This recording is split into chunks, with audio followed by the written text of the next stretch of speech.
Hey everybody, welcome to Cathy's second week of Carnivore. Cathy, it's exactly 2 weeks today, isn't it? It is. Yeah. Yeah. So we spoke a couple of days ago. Did we speak or did we text? I can't remember. I was traveling. Both. Both. Okay.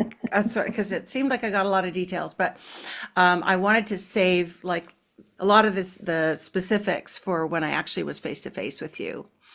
So I guess the big question I'm going to ask you in this video, I'm going to ask you about any challenges. I'm going to ask you about the results that you've noticed and answer any questions you have. And then we'll do some tapping if there's anything that we need to tap on. How does that sound? Great. Okay, cool. So I guess the first question is the overview of week one versus week two. We spoke last week, and I'm just wondering in this next 7 days, is there anything new that you experienced in terms of challenges? Yeah. So I do believe the last time we spoke on camera, we were talking about the fat issue, as in the consumption of fat. And interestingly, it was well timed because it was either that day or the next day. I felt hypoglycemic. Like I felt, oh, I'm really starting to struggle here. Like I would get with the sugar rush, if I had sugary something and I haven't had any sugar at all. Yep. And so I thought, oh no, this doesn't feel good. I haven't had this for a while. And so I did up my fat intake and it settled. But what I've noticed is I added some heavy cream to I have clean coffee every morning, clean decaffeinated coffee.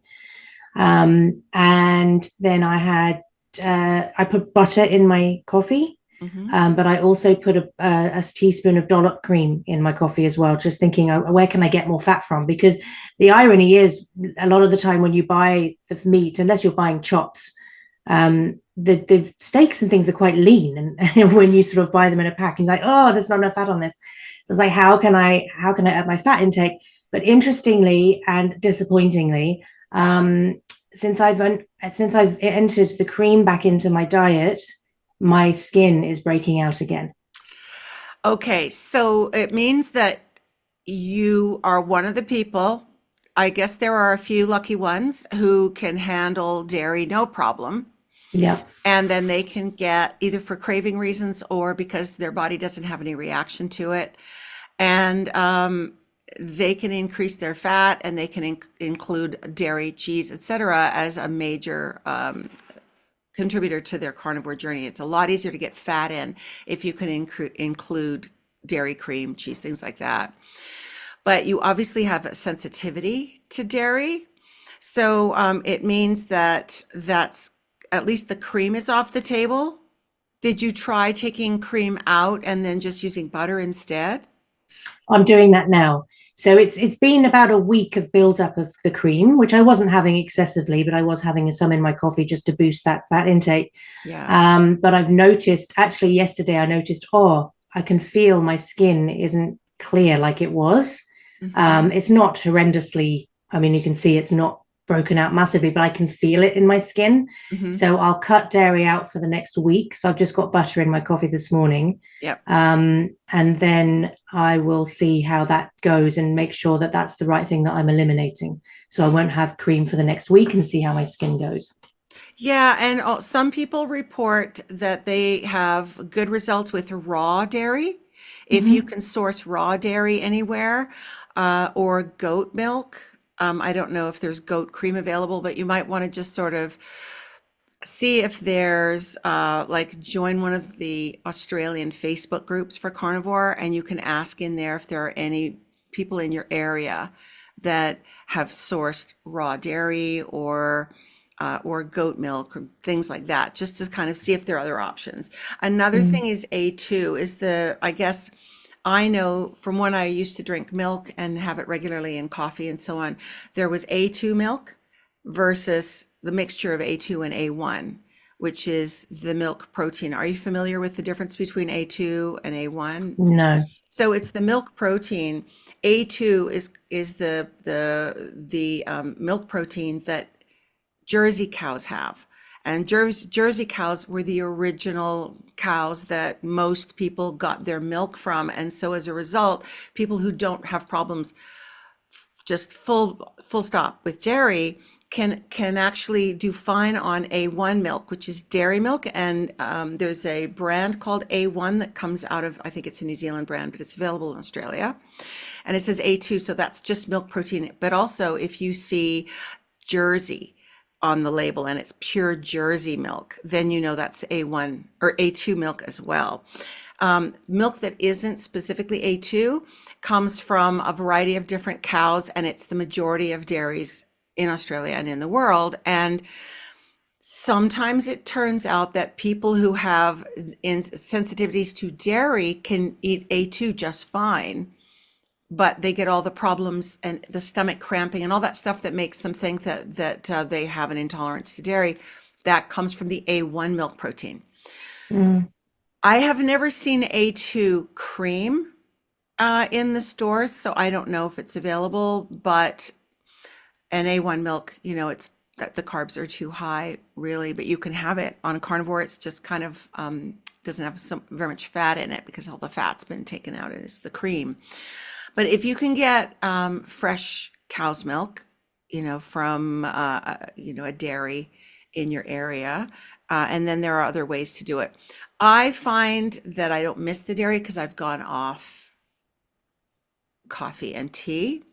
I have a decaf cappuccino. Anybody who's watching this in Australia knows how good the coffees are here. So it's no longer a need for me, but it's a luxury that I love to have on occasion, like maybe once every 2 weeks. I'll have a beautiful decaf coffee in a cafe or something like that. And and I find that it doesn't cause a problem the way that just drinking straight milk, having cappuccinos like twice a day used to cause the problem. So that's one thing you could look at. It'll be interesting to see if you have the same sort of thing come up with your skin on when you're eating just butter. If you find that you are having problems with butter, then you can go to like pork belly. And in my local butcher, it's called pork ribs, but it's not ribs. It's pork belly that's been basically cut in slices. And doing that in the air fryer is really fast. If you've got an air fryer, I think you can probably do it on your barbecue as well. And it comes out really beautiful and crispy, and it's got lots of fat on it. And you can do that as kind of a fat bomb kind of a thing. And then there are other things that you can do. See how you go with the butter. We'll talk more next week after you've really increased the butter. But it includes things like taking beef trimmings, and you can do snacks with that, like in the air fryer or in the oven, where you just cut up a bunch of beef fat. The butcher can give you usually trimmings. Because you're right, they trim everything in the world because there is this stupid idea, this leftover sort of crazy myth that animal fat is bad for you, that saturated fat is bad for you. And so most steaks and mince and everything nowadays, and ground beef for anybody listening in North America, is just almost devoid of fat. And they brag about it like extra lean ground beef. So it can actually be kind of hard to go the other way. How do you do on bacon? Are you able to eat pork? Yes, I can eat bacon. Yeah, that's fine. I cook bacon and eggs for the children every morning anyway, so that hasn't been difficult. And I've been having a few sausages as well because I went out for the day. That's when we spoke on Friday, because I was going out all day Saturday, and I was a little bit like, how am I going to go all day out? Because it's one thing being in your home when you can prepare the food, and I work at home, so that's no problem. But yeah, so what I did was I bought some prawns. So I had some prawns out. Great. And I had the cold cut meats that you were talking about. Yeah. And that was fine, actually. That's all I needed on lunch. But then I did bulk out on my dinner because I knew I hadn't had a lot in the day. Good. So that worked out really well. But it's kind of learning how to be in this new reality of, and like, thinking, how can I source fat? where am I going to get my fat from? Because I have noticed that with the fat, I have felt better. And like I went out with my mum for lunch the other day. I took her out, and we both had steak. She had the pensioner's steak, and I had the big steak. And I said to the guy, please don't put any chips or salad on my plate because I won't eat it. So it's just this plate with this steak on it, which is, I think they thought I was a bit crazy, but I thought, well, I don't want to waste the food, and I know I'm not going to touch that. So just bring me the steak, please. And I really enjoyed that. So yeah, but it is interesting learning different ways. And obviously with the cream, I haven't drank cow's milk for a long, long time because it's upset me. But I was okay with cream, ice cream, and cheese. So there must be a different consistency of that. But interestingly, having gone a week without dairy altogether, my skin cleared up so well. I thought, oh, that's really interesting. And then having the cream back, I thought, oh, I must have this intolerance to cream. So it is what it is. Like, I've got butter in my coffee at the moment with my little cow in it. Beautiful, beautiful. Right. And it is a learning journey. And that is what's so great about carnivore is that it's a way to reset your body so that then you can start adding things one thing at a time and finding out what your body can handle. Now, you might be able to do fine with cream 6 months from now or a year from now, because I hear some carnivores talk about once they've done the healing, and that could take, some years, they find that they can add things back, but not with the goal of having a, balanced, which is a myth, or standard American diet or Mediterranean diet or anything like that, but with the goal of just being more flexible if you're at a day out or you're traveling. And you can do that in a way that doesn't make you feel horrible and sick. It isn't something that you're going to like suddenly regularly start eating vegetables at home necessarily, unless you're someone who can do that without any ill effects. And I think that there are people that can't do that ever. Like they'll say for the rest of their lives, it's just pure carnivore. Maybe it's autoimmune, maybe it's issues like that, that they have to be really, really strict carnivore, possibly forever, which I don't know if you've gotten to the point yet, but I certainly have.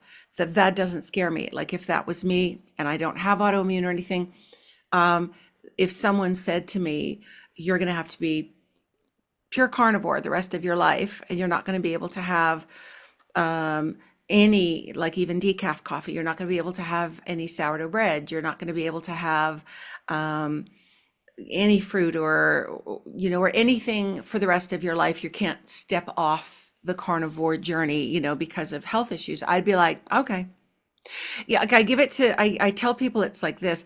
When I was still eating vegetables, if I'd gone to a doctor with some like issue and the doctor said, oh, it's artichokes, you need to make sure you just can't eat artichokes, I'd be like, oh, okay, well, it was fun eating artichokes, but all right, I don't have an emotional connection to artichokes, so I can let it go.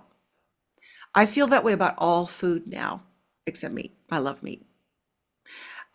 So it's possible that, so it doesn't scare me to think of being just carnivore the rest of my life, because I'm at the point after almost a year that I don't have an emotional connection to food, which what it does, and I don't know if you've noticed this yourself just in this last week, especially, but it enables you to kind of, like when you're saying right now, oh, well, I can't have cream. I don't feel any emotional disappointment about that. And it's the most bizarre thing in the world, because my whole life, from when I can remember, I've had a massive emotional attachment to food. Huge emotional attachment. And it was really interesting because this weekend it was my son's girlfriend's birthday, and she wanted a big pavlova. So I was like, cool. So I made this big pavlova, and my son made her a big birthday cake, my little one, which was very cute. It was interesting. And I just went, he's made it, just enthuse. And normally I'd be like, ooh, pavlova, oof, cake. And I made it all, and I had no inkling to have any. And at the show, we went to the show this weekend, and I was still not tempted by anything. I knew what I could have. And I did a big picnic for the kids, and they had did this, that, and the other, and I wasn't interested. And what's interesting is I am autoimmune, so I'm 3 times autoimmune. So I'll be very, very interested to see how that goes. And eating more fat, I have had not one twinge from my gallbladder. Right. Okay. People are going to want to hear about this. We spoke about this on the phone because for anybody who didn't watch last week's video yet, I recommend that you go back and watch it to see the start of Cathy's journey. But one of the things that I was really, we were really watching carefully, both of us, and was that you were scheduled to have gallbladder removal surgery at the end of September. And right now we are after the first week of September. We're at the end of the first week. So 3 weeks from now. And the reason that you were scheduled for that was, well, you go ahead and explain it for people, the Well, symptoms. it was getting ridiculous. Like my life was so limited.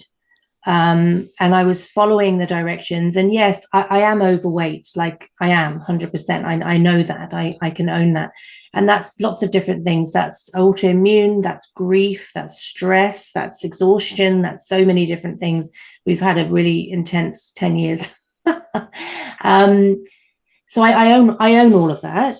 But also it's tricky when you're addicted to the wrong foods, right? Because you're thinking you're doing the right things, but actually you're actually poisoning your body and you don't realize it because you're trying to follow all this conflicting advice.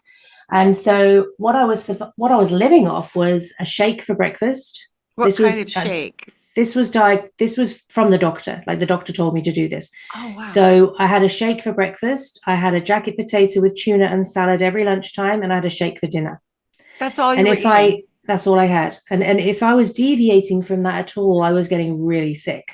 Okay. So that was like what I could tolerate. But it was getting more and more restrictive. And I quite enjoyed the jacket potato and salad, but it's like that's the only thing I could really eat. And so now to have gone on to meat, which I never ever thought I would do, never ever. I was pescatarian for 10 years. And to have so much more fat and not have a twinge, not even, I've not been aware of my gallbladder because normally I get very specific symptoms. I can feel it coming on. I can feel an attack coming on.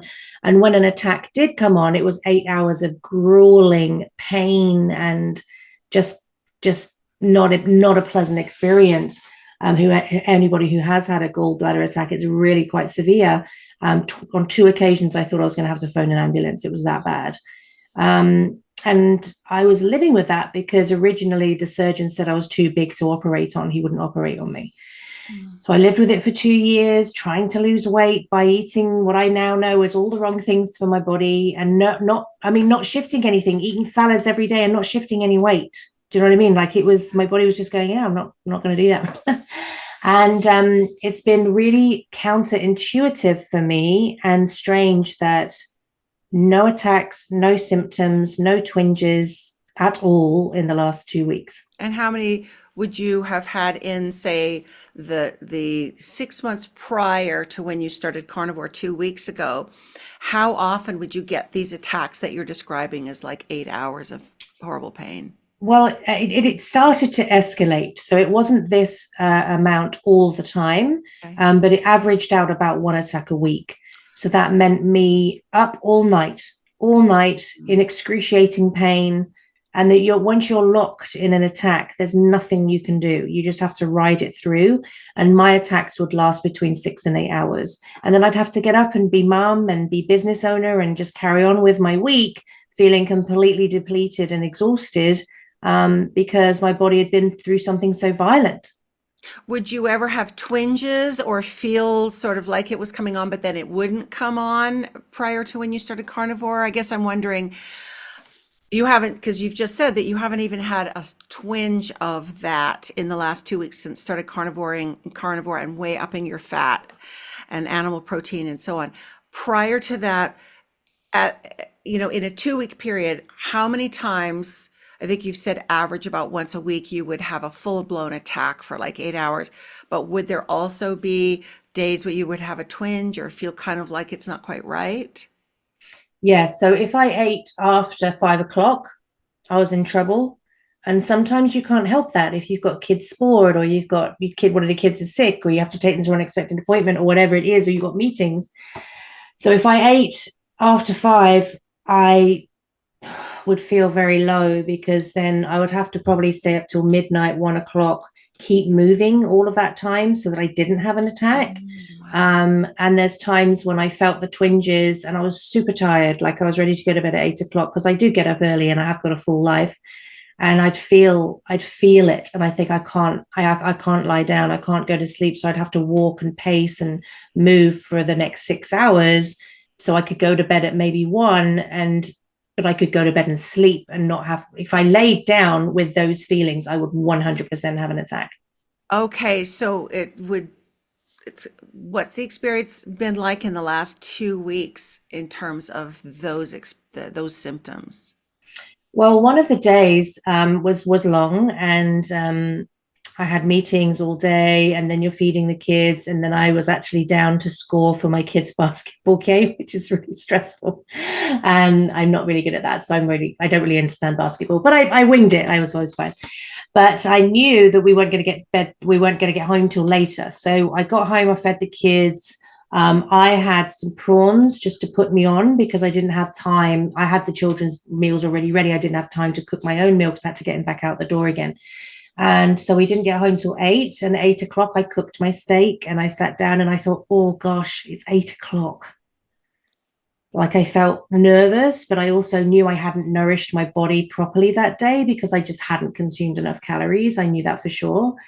And so I had that about 8 o'clock. I was really tired. So I went to bed between 9 and 9:30, slept through, no problem. Wow, fantastic. And what have you noticed? Have you had any negative symptoms on eating this way for the last, well, couple of weeks, specifically the last week, but anything at all since you started carnivore?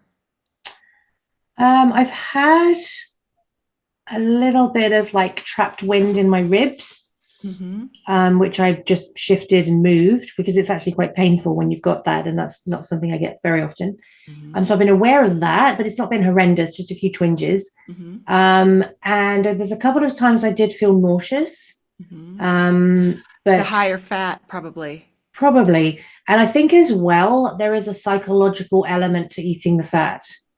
Okay. So yesterday I had chops for tea, lamb chops, because I didn't have enough in the daytime. Mm-hmm. And they were very fatty chops. And I was thinking, that's great because I need the fat. But I was a little bit psychologically struggling eating the fat. And I think it was a sensory thing as well, of Mm-hmm. like chewing the fat.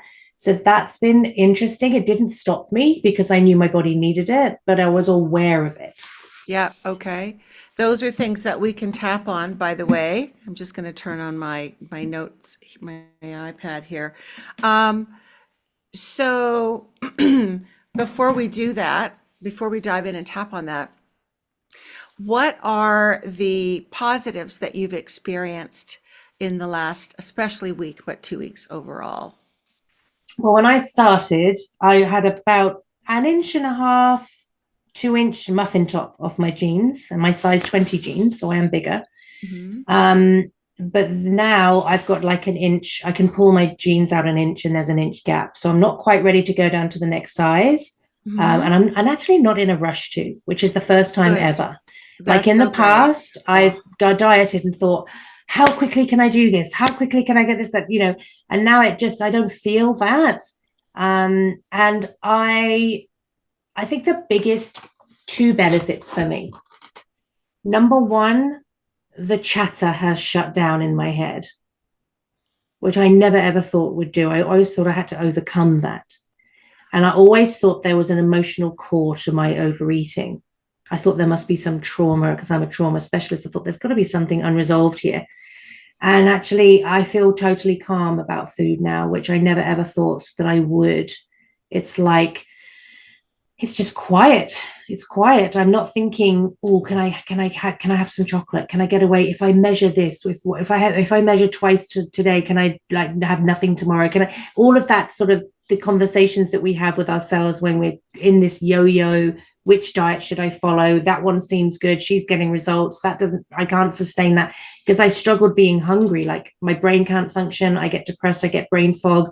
I have to feel full and satisfied to function. And I do have a big life, so I need to function in it. But I have never, ever experienced that before. And it's very empowering to not be ruled by food. Yeah, it's so interesting when you say that because I experienced the same thing where I wasn't in a rush. I mean, I've lost 16 kilos now, 35, I think, or is it 37 pounds? Anyway, what that translates into in pounds. And I just translated that this morning because I knew it was 16 kilos here in Australia.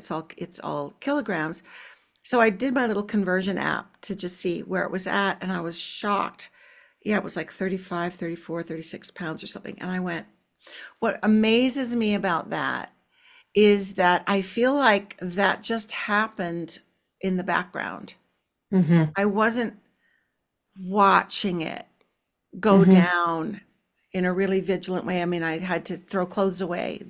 That, by the way, I threw clothes away, literally gave them to charity shops, op shops. I've never done that before with clothes that were too big for me because I've always in the back of my mind thought, I got to keep them for when I gain the weight again.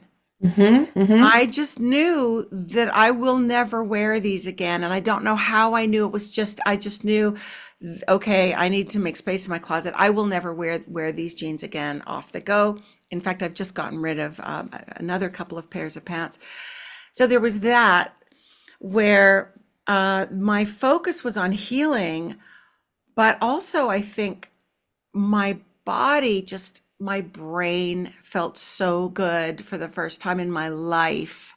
It was getting enough fat, and I was getting enough because this isn't a high protein diet, it's a high fat diet. It's an enough protein diet and a high fat diet. The struggle for me was figuring out how to get the fat up. Mm-hmm. But this is my theory, is because your brain is nourished, your body's nourished for the first time, there's almost a sense of psychologically, emotionally. So I wasn't hyper vigilant about my weight. I wasn't hyper vigilant about the amount of time or anything at all. I just was relaxed about the whole thing. And I was in a, because I was just traveling over the last few days on a business thing. And there's a huge mall that's near where my hotel was. And it's another state, it's Queensland. So there are different kinds of shops and food and cuisines and things like that.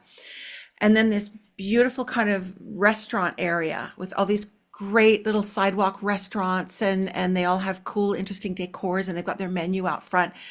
And it was kind of foreign enough that it was like the experience you'd have if you went to Europe and you were in a European city, and it just felt all really special and different. And the supermarket even I had to go in the supermarket and stock up on my steaks because we had a service department. So it was a place that it had its own kitchen, which probably never cooked in by anybody else, but I was cooking because I was making my steaks. And I just looked at all the food around me in the world, food entertainment. It was like, Mm-hmm. it was just all geared towards pick me. I'm the answer to all your problems. Pick me. Oh, this amazing Turkish food is the answer. Oh, there's 3 different kinds of like Turkish restaurant. Look at the beautiful exotic carbs and and in the supermarket, all the different things, and in the mall, in the food court, all the different kind of concessions like food. They're all kind of fast food. And just looking at it and feeling, wow, I remember how that used to call to me. There was almost a sense of panic, like, how will I get the right thing? Because I only have a stomach though so big. And I want to make sure that I eat the best thing I could eat here, like the most fun thing, the most different, exotic, entertaining thing. But what if I want this and that? And what if I don't pick the right one? Or how many days can we come back here? There's only 3 meals a day, so I didn't even realize how much of my energy was going to just trying to interact with all of that food entertainment noise Mm-hmm. Such a until good word. I know, I just invented it, anybody listening to this. And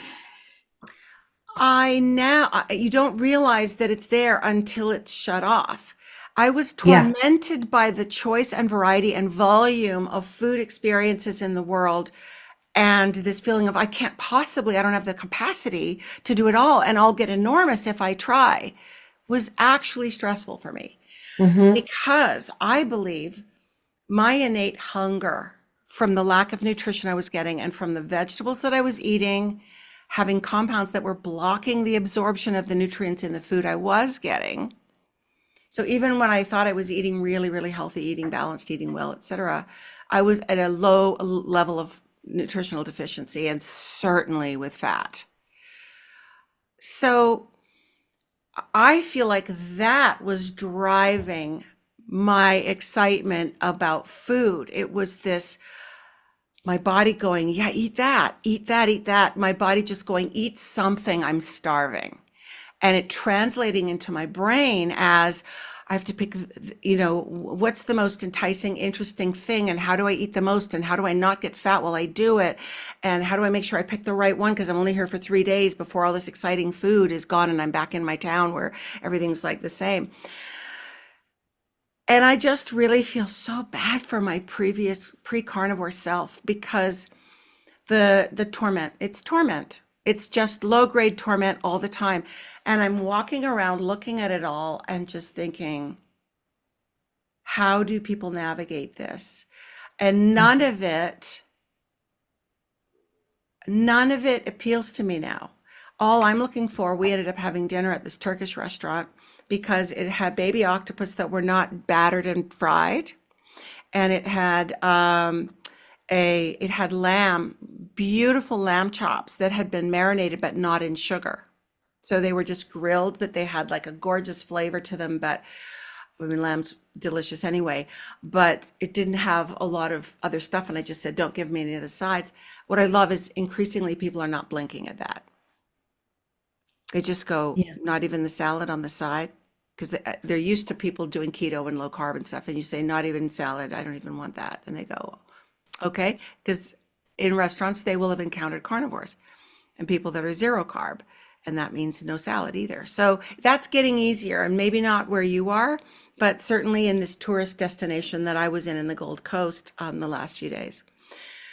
So because I'm nourished in my life in general, I can walk through like a food carnival and I don't feel any inner conflict. There's no part of me wanting and the part saying no, no, no. There's none of that.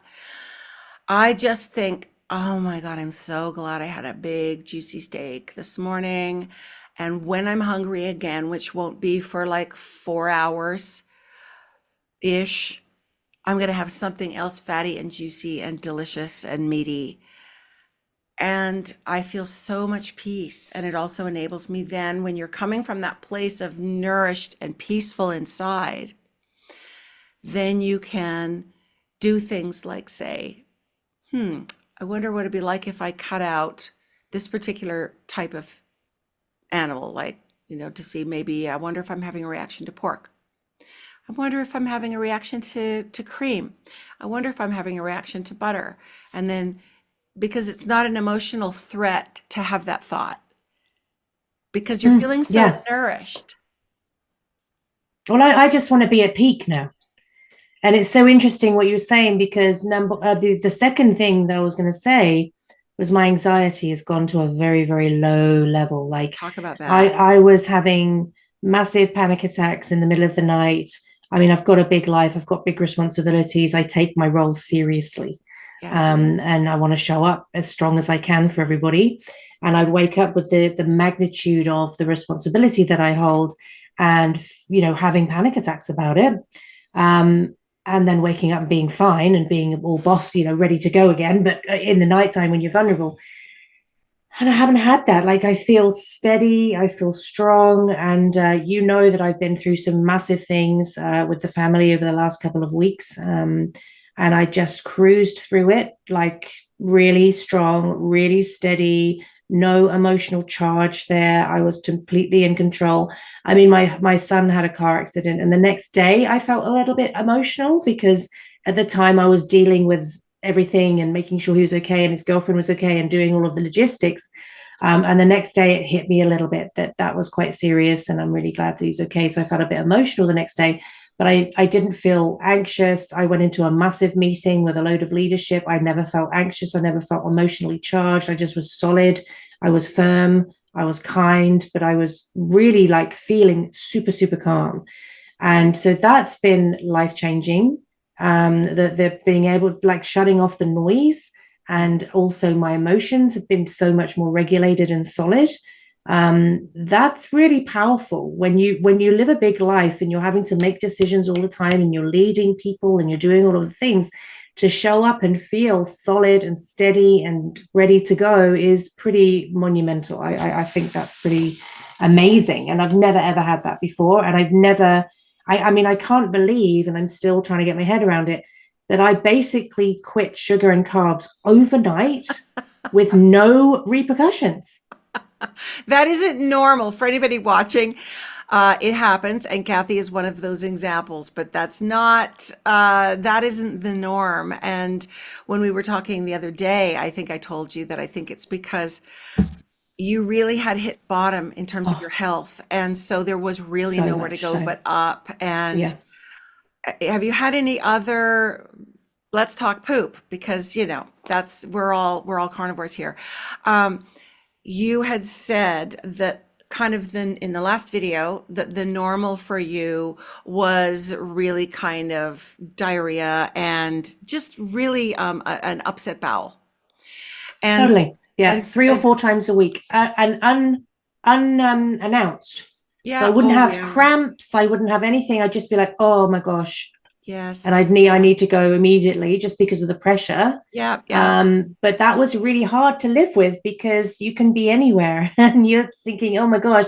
And there was no warning, there was no cramping, there was no nothing. It was just Hmm. suddenly there. And that was my reality. And Hmm. so I wasn't concerned about that with carnivore because I thought it couldn't possibly get any worse than Right, what the I've been living transition with. symptom of Yeah. like possibly having loose stools during the transition. But what's happening with that now? Well, I don't have that anymore. I've definitely felt my body recalibrating into a different system. Hmm. But I mean, I don't go every day, which I used to. Yeah. But sometimes I'm like, oh, I need to go to the WC, as we say in England, Mm-hmm. and it's perfectly fine. I mean, it's not what I used to have, Mm-hmm. but it's good. When I feel like I need to go, I go, but I don't feel like I need to go, and I don't feel constipated. Like my Yeah. body does feel at peace. So if I felt constipated, I would be concerned about Yes. not going every day. Yeah. But my body feels totally calm, and I'm very attuned to my body. There you And so if I can't bear feeling constipated or anything like that. So if I do, it really affects me. Like I like to be in as much equilibrium as I can. go. So I feel like we're probably 75% switched over.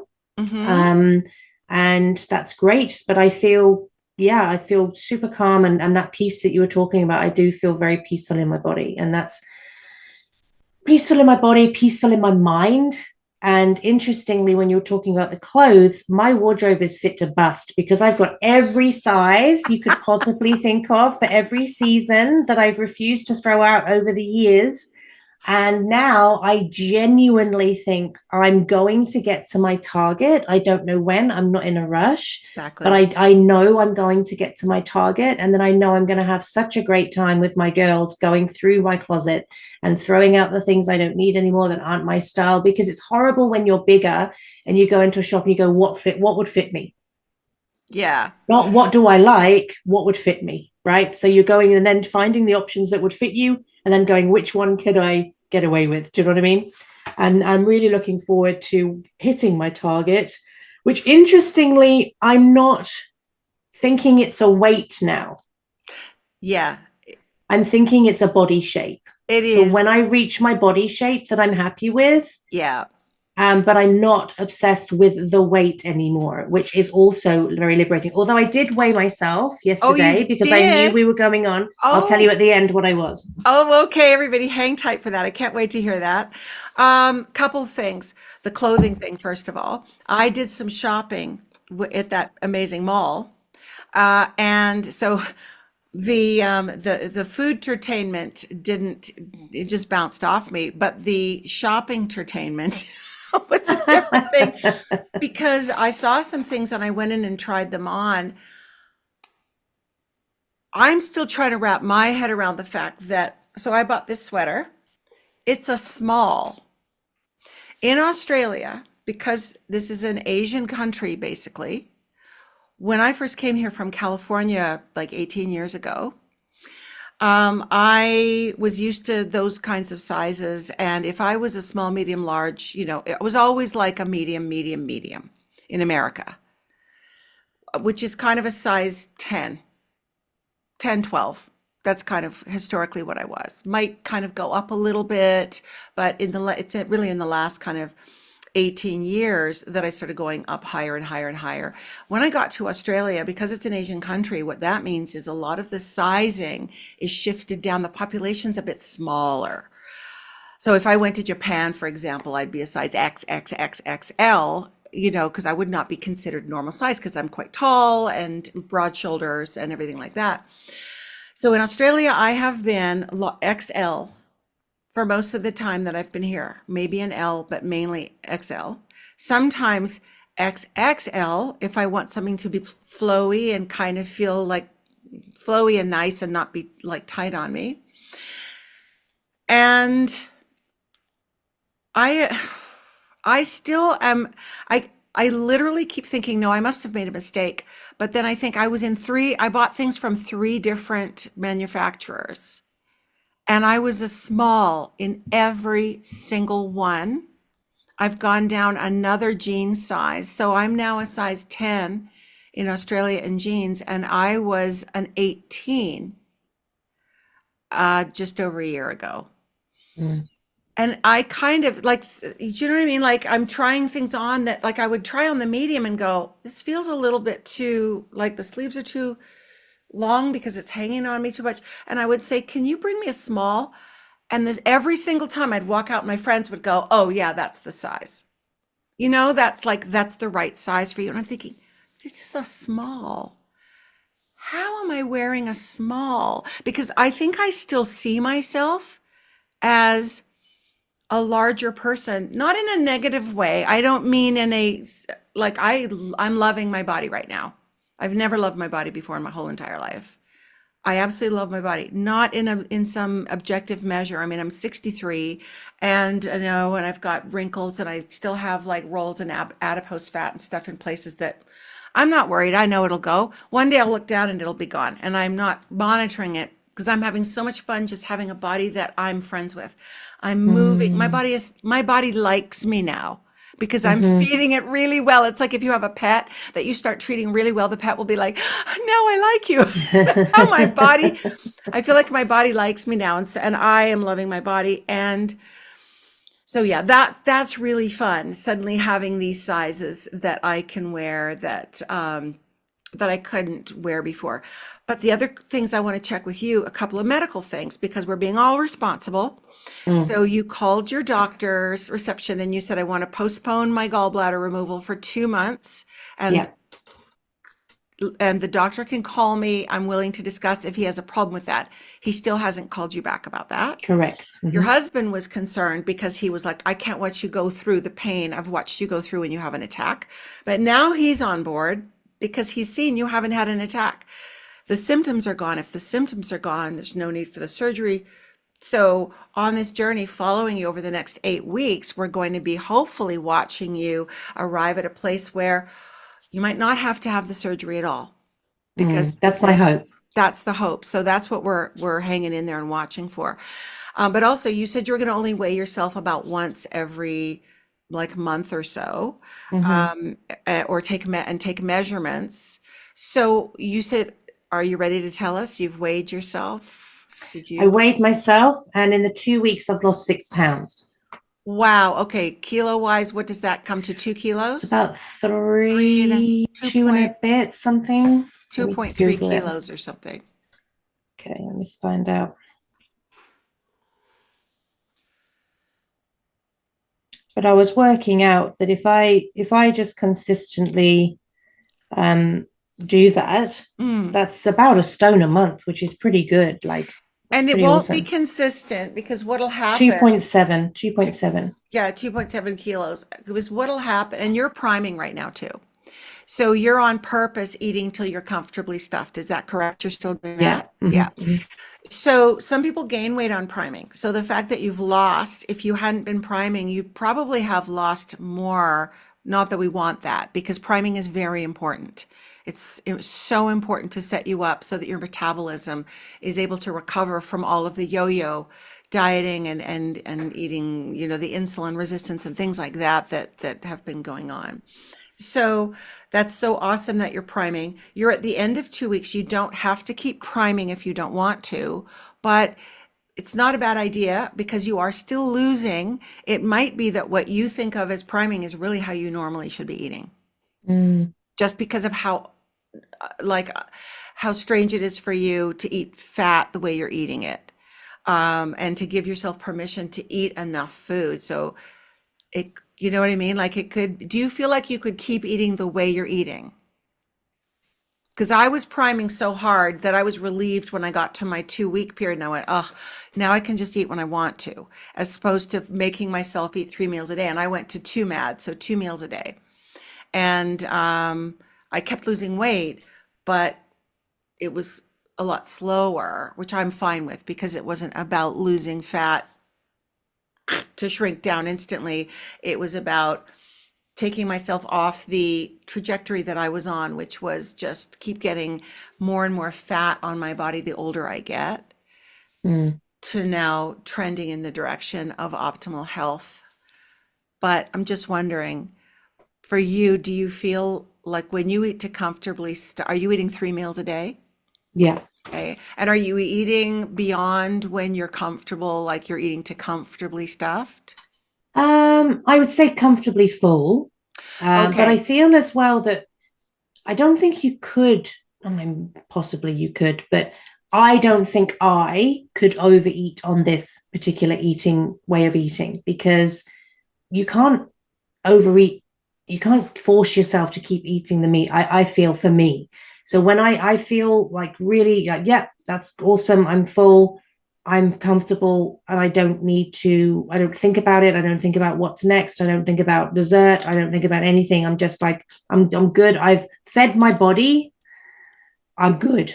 Whereas with I was eating carbs and pasta and I would eat and eat and eat and eat and eat and eat and eat to be overstuffed. It was never enough, right? There was never enough. Yeah, that's true. But with this, I feel like, oh, good, I fueled my body. Now I'm going to go on and live my life until I fuel my body again. So I very much feel like that. Okay, so comfortably full is not the same as comfortably stuffed, but you're doing great. So I would say keep going on comfortably full. Keep working on ways to eat more fat. Mm. And let's talk about when you were eating those lamb chops and the sort of the texture of the fat. You made yourself do it anyway, but when you think about it right now, imagine if you're eating fatty lamb and you can feel the texture of that fat in your mouth and your teeth. What comes up for you? Is there any kind of worry from the part of you that goes, oh, fat's bad, that's got the old programming? Because we all have multiple parts. Even if you have one part that's worried about the bad fat, fat being bad for you, we can tap on that. We can also tap for the aversion if you find yourself just going, oh, I'm just reacting to the texture. Is there anything that you want to aim tapping at this week? Yeah. And the other thing I just want to mention before I answer that is my blood pressure. Yes, that's Um, right. I haven't measured it, but I am going to the doctor very shortly because I'm going to have it closely monitored because I am on blood pressure medication because my blood pressure was sky high, Okay. really, really bad. Okay. And I haven't had any heart palpitations. I haven't had anything since being on carnivore, but I am going to get that checked with the Yeah. doctor in about a week, I think. Yeah. So we'll see what happens. And with the lamb, if it's cooked more and it's a little bit more crispy, the fat, I can cope with it better. I think Yes. it wasn't quite cooked that much because I didn't want to overcook the meat part. Mm-hmm. And it's the sponginess of the fat. Whereas if it's a little bit more cooked, it's a little bit more sort of caramelized, I suppose, a bit more crispy. Right. So right now, just think about that sponginess. And rate, just thinking about what that's like, that sponginess, what is the level of sort of dislike that you have for that out of 10? About a 6. Okay. Side of the hand. Even though when I think of the sponginess, Even though when I think of the sponginess, I don't like it, I don't like it, and I accept myself anyway. and I accept myself anyway. Even though I'm thinking of the sponginess Even though I'm thinking of the sponginess and how I don't like it. and how I don't like it. And you can add extra words if you want about more descriptive about how you don't like it if you want to throw that in. I deeply and completely accept myself. I deeply and completely accept myself. Even though I'm thinking about the sponginess of this lamb fat. Even though I'm thinking about the sponginess and the chewiness and the density of this lamb fat, I deeply and completely accept myself. I deeply and completely accept myself. The sponginess The sponginess and the chewiness and the chewiness and the density. and the density. Thinking about the lamb fat. Thinking about the lamb fat. Make sure that you're on the eyebrow point. So it's right here on the hair. Yeah, I might take the glasses off. It's right on the eyebrow. Yeah. The sponginess. Sponginess. Side of the eye, the chewiness and the density. The chewiness and the density. Thinking about the lamb fat under the eye. Thinking about the lamb fat. Under the nose, this chewy, dense, spongy lamb fat. This chewy, dense, spongy lamb fat. I don't like it. I don't like it. The chewy, dense, spongy lamb fat. The chewy, dense, spongy lamb fat. I don't like it. I don't like it. All right, checking in. Take a nice, comfortable breath. And then tune into that lamb fat texture, that chewy, dense, spongy. Is it still a 6? Sometimes it goes up before it comes down because you're really tuning into it. It's still a 6. A 6, side of the hand. And are there any words to describe? So instead of just saying, I don't like it, but you might say, it's I'm resistant to it. Like, okay. yeah, I'm sort of not, I'm kind of repulsed by it. Okay. Not enough to stop me from eating it, obviously, but just like a bit, yeah, I'm just Okay. pushing myself to eat it. Okay. Even though I'm kind of resistant to eating it. Even though I'm kind of resistant to eating it. A bit repulsed by it. A bit repulsed by it. Is that accurate? You said that? I want to use your words. I deeply and completely accept myself. I deeply and completely accept myself. Even though I feel this resistance. Even though I feel this resistance. I'm slightly repulsed by it. I'm slightly repulsed by it. I accept myself anyway. I accept myself anyway. Even though I feel resistant. Even though I feel resistant. To eating this lamb fat. To eating this lamb fat. I'm slightly repulsed by it. I'm slightly repulsed by it. I accept myself anyway. I accept myself anyway. I'm slightly repulsed by it. I'm slightly repulsed by it. I feel this resistance to eating it. I feel this resistance to eating it. I'm slightly repulsed by it. I'm slightly repulsed by it. The thought of eating this lamb fat. The thought of eating this lamb fat. I'm slightly repulsed by it. I'm slightly repulsed by it. And I'm allowing myself to feel my feelings. And I'm allowing myself to feel my feelings. When I think about this spongy, chewy lamb fat.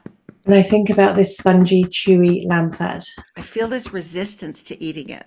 I feel this resistance to eating it. Okay. And what's come up now when you think about that? Has anything changed? Or often what happens with tapping is a new thought pops into your head, maybe a memory, and yawning and sighing and things are signs of things kind of maybe shifting a little bit too. What happens when you think about it now? It's still not pleasant, but it's about a 4. About a 4. All right. So I'm aware of the time and I know you've got clients. And so what I'll do is ask you that if you can tap on continue throughout the week when you notice yourself having the reaction to the texture of fat, just give yourself permission to feel what you feel and just acknowledge it, tap on it, and you might notice that thoughts come up and you can bring them if there are specific experiences that are associated with it, or it might be messages that you've gotten about how fat is bad for you or anything like that. And we tap on those things as well. And I look forward to touching base with you again in 1 week's time and seeing how you are on week 3 of your carnivore journey. And is there anything you want to share with the viewers, the listeners, before we go? It's a strange experience in the fact that sometimes your brain takes over and goes, but what if this isn't healthy? But what if this is a scam? But what if, even though everything has been positive, because we've been conditioned for so many years by the media, by people who want us to be addicted to the bad stuff, right? So it's good to have that awareness and just Yeah. just allow those thoughts to flow through you and just go, yeah, well, I'm just leaning in with curiosity, and I'll just see how I go day to day. And I do feel for the first time ever that I could easily eat like this for the rest of my life. Whereas every other program I've been on, I thought, do I have to do this for the rest of my life? Exactly. Like, am I going to be able to sustain that? Do you know what I mean? Yes, absolutely. And you make a really great point about those messages about what if this is unhealthy? What if it's a scam? What if I'm sure people viewing have had the same question. I've had those same thoughts in the past. And when people say in your life are constantly questioning you too, or looking at you weird in a restaurant when you say, I don't want any sides with that steak. I would love to have people just pop in the comments below if you have any of those messages running in your mind. And if you want me to make a special video, I can do a special standalone video and we can all tap along together on these messages. And so if you put your comments below, then I'll know what to incorporate into that video. And to follow along on Cathy's journey and other people as they get added. We've got a couple of other people that are going to be joining us as well, that we're going to be following them on their carnivore journey.